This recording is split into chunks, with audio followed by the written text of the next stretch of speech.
अजईबू तजा ऐ सनम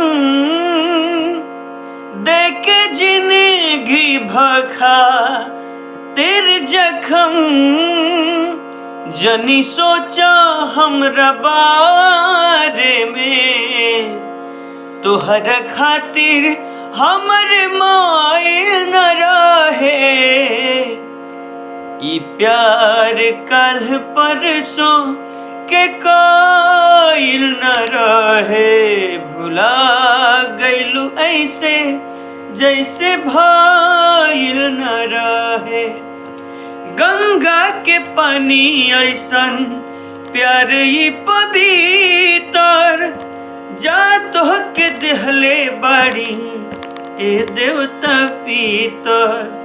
जनी सोचा हमरा बारे में।